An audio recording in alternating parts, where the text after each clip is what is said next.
And welcome everybody to another edition of the GSMC Sports Podcast brought to you by the GSMC Sports Network.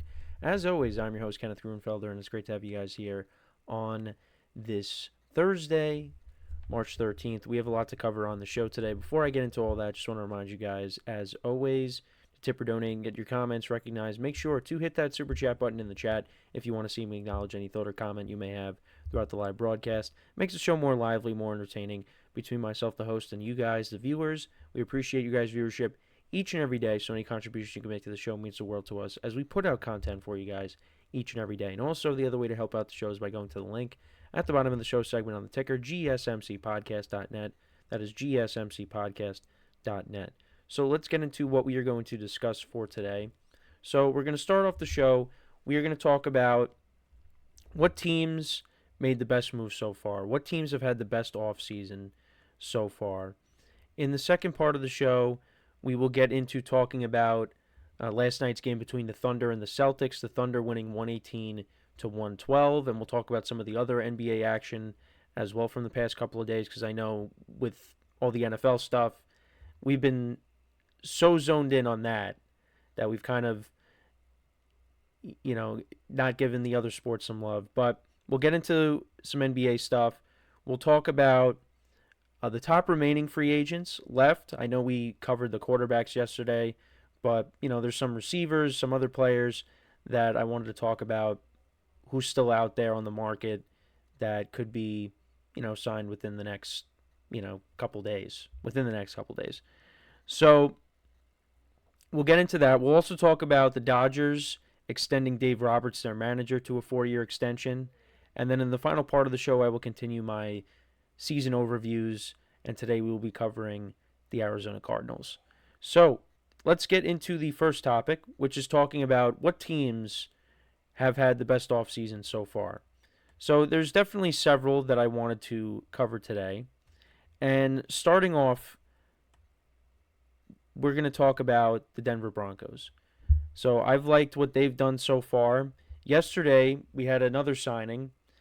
They signed Evan Ingram, the tight end, who recently got cut by Jacksonville, to a 2-year, $23 million contract, $16.5 million guaranteed. And I like this deal a lot for the Broncos. I think they still need to add another weapon to this offense. I definitely think that running back is a position that they are going to address at some point, because we saw Javonte Williams, he signed with the Cowboys recently. But I feel like that's a position that they could address at some point. Now, it was kind of a running back by committee last year, but no one really separated themselves from the pack. You would have hoped if you were a Broncos fan that maybe it was going to be Javonte Williams, and he showed promise, his rookie season, but then, obviously he's gotten hurt, and now he ended up leaving and going to the Cowboys. So we'll see what he ends up doing in Dallas. We'll talk about the Cowboys offseason at some point, probably tomorrow. But I really like what I've seen from the Broncos. Back to the original point. Evan Ingram, they needed another weapon on this offense. Now, he dealt with his own injuries last season, and, he showed promise when he first got to Jacksonville. So I do think the Broncos will get a better player than what we saw last year. And it's really all about now continuing to build around your young quarterback. And Bo Nix had a great rookie season. The Broncos made the playoffs for the first time since they won the Super Bowl. So I like that move. Continue to build around your young quarterback. And they also signed a couple of San Francisco 49ers. Well, they signed a former 49er as well. They signed Trent Sherfield, but more of a depth guy. But they signed Dre Greenlaw and Talanoa Ufanga. Now, both of those guys coming off of injuries. Dre Greenlaw didn't play that much last year because he tore his Achilles in the Super Bowl against the Chiefs. But he's going to be part of the replacement for Cody Barton, who left in free agency. He signed with the Tennessee Titans. But if you can get a Dre Greenlaw, that's not exactly what we got pre-Achilles injuries, but if you could get a Dre Greenlaw that can come in and be productive, I mean, that's a good ad for the Broncos. And he only played in 2 games last season. So hopefully more time away from the injury he could be even better next year. And then Ufanga dealt with some injuries as well. That's a guy they could add to their secondary, which of course is led by the best corner in the NFL, and Patrick Surtain. But yeah, he tore his ACL last season, missed 10 games in 2024 with other injuries. I think he was dealing with a wrist injury as well, if I'm not mistaken. But yeah, missed some time. But hey, if they could be like how they were with the 49ers, I think I like those signings. And then they re-signed defensive tackle DJ Jones as well. So yeah, I like what the Broncos have done so far. Now let's see what they continue to do. Now another team that I really liked what they've done is the Minnesota Vikings. Key weaknesses on the team last year. Well, key weakness on the team last year was on the interior when it comes to the offensive line.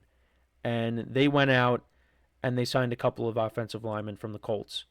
They signed Will Frears from the Colts, right guard, for a 5-year, $88 million contract. And then they also signed longtime center for the Colts, Ryan Kelly, as well, on a 2-year, $18 million deal. Now, we don't know what the Vikings are going to do at quarterback. Is J.J. McCarthy going to be the day one starter next season? That's something we have to pay attention to because supposedly they are lurking in the Aaron Rodgers sweepstakes. And of the teams that have interest in Rodgers that we know of, the Vikings would definitely be the best spot because of their roster. But I don't know if that's going to happen. I think right now it's either going to come down to the Steelers or the Giants when it comes to Aaron Rodgers. But if he goes to the Vikings, like I said, I think that's the best spot for him. But upgrading on the offensive line, very important. And if you're going in with a young quarterback, you want to make sure he's protected. You don't want another Caleb Williams situation. And look at what J.J. McCarthy is part of the same draft class as Caleb Williams and Jane Daniels, and look what those teams have done for their young quarterbacks now. The Bears have added 3 offensive linemen, and the Commanders went out and they traded for Laramie Tunsil. So you want to make sure you're protecting your own cornerback. And this is technically going to be J.J. McCarthy's rookie season if he does end up starting for the Vikings.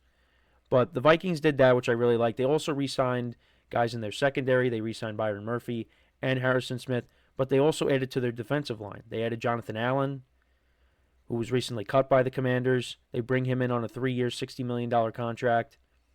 I like that. And then they also brought in Javon Hargrave, who was previously with the 49ers, on a 2-year, $30 million deal. So similar to the Bears, they address the offensive line and the defensive line. And the Vikings defense was already good last year, so you're only enhancing it. But actually, along with Byron Murphy, they also added Isaiah Rodgers from the Eagles as well on a 2-year, $15 million contract. And they brought back Aaron Jones as well. So, yeah, now it's really all about who's going to be starting next year. Is it going to be J.J. McCarthy? And right now, it seems that way, but anything can happen. The Bears, I mentioned them. We talked about them already this week, but they are another team that I really like what they've done. Offensive line was their biggest weakness last year, and they went out and they added 3. They signed Drew Dalman from the Falcons on a 3-year, $42 million deal. They signed Joe Thuney. Well, actually, no, they traded for Joe Thuney, who's been a very good guard in this league, with the Patriots, and then was with the Chiefs. They got him, and then they also got Jonah Jackson from the Rams as well. So you're hoping that with the better offensive line and better coaching, that the Bears are going to take that next step. And then, of course, the defensive line, they added Grady Jarrett and Dayo Adenabo. Jarrett was a 3-year, $43.5 million contract, $28.5 million guaranteed. And then Adenabo was 3 years, $48 million, $32 million guaranteed. And he's going to be the guy that's going to be opposite of Montez Sweat. You're hoping that you unlock his potential. Another team, I want to see them do more on offense, but I do like what the Patriots have done. They added a lot of guys on defense. They added Robert Spillane and Carlton Davis, Milton Williams, who we saw he had a big Super Bowl performance as well. Harold Landry III, who was cut by the Titans, and you figured with Mike Vrabel now in New England that he was going to end up going there. He signed a 3-year, $43.5 million contract, $26 million guaranteed. So that's to help out the pass rush. Robert Spillane is a tackling machine. He had 5.5 sacks last season. They bring him in. They bring in Carlton Davis to be opposite of their young corner Christian Gonzalez. They did bring in Morgan Moses to improve that offensive line, and he was with the Jets last season. And that's something that they got to continue to address. The offense, they really have to, prioritize the offense, and maybe that's what we're going to see through the draft. Depending on how the first few picks go, the Patriots can be the team that ends up with Travis Hunter, or they could go with Tetsurola McMillan. I feel like that's what they're going to do with their first pick, is they are going to take a playmaker. They're definitely going to have to do that. But we'll see what they do. They did also sign Josh Dobbs to be a backup to Drake May. I'm okay with that. They did bring in Matt Collins. And Matt Collins did have a very good year with the Bills, leading the team in touchdown receptions. So they did at least bring in a weapon, but you want to see them do a little bit more. I like what the Commanders have done, trading for Laremy Tunsil, getting Deebo Samuel. They are improving that offense. Also got to continue to build up that defense as well, but those are two major moves that I like. The Buccaneers bringing in Hassan Reddick. You hope that he could be better than what he was with the Jets last season, but they brought back Chris Godwin. That receiving core is very good with Godwin, Mike Evans, and Jalen McMillan. They also did, and Levante David they brought back as well. And I actually did want to throw in the Giants as well. I think the Giants have done okay. I kind of like what they've done. They bolstered their secondary because they added Javon Holland, who was arguably the best safety in free agency. They signed him to a 3-year deal. And then they also signed Paulson Adenabo from the Saints on a 3-year, $54 million deal. And he was arguably the number one corner on the market, and they brought him in. So you bolstered your secondary. They did add a couple of defensive linemen. They added Chauncey Goldston from the Cowboys, who had had a career high 5.5 sacks last season. So, that helps them out. They also brought in Roy Robertson Harris as a depth piece on the defensive line. They had a couple of offensive linemen that are just for depth, and then they re-signed Darius Slayton to a 3-year deal. So, they did make some moves. They did improve the team. But now we got to see what they do with the quarterback. If they can nail the quarterback position, they will definitely win more than 3 games next season, even though that schedule is impossible. But I did like what they did. So, yeah, let me know what you guys think, though, about the teams that you liked, what they've done so far in the offseason. And it's not over yet. We still got the draft, of course, and there's still some guys out there that can be signed, but that's who I think has done well so far. Now, there's some other teams maybe I left out, but that's just who I put in terms of the teams that I really like what they've done. So we are going to take our first break of the show now, and then when we come back, we will talk some NBA. The Thunder defeating the Celtics last night. We'll get into that. I'll give you my thoughts and then some of the other NBA action as well. So with that being said, stick around, and we'll be right back here on the GSMC Sports Podcast.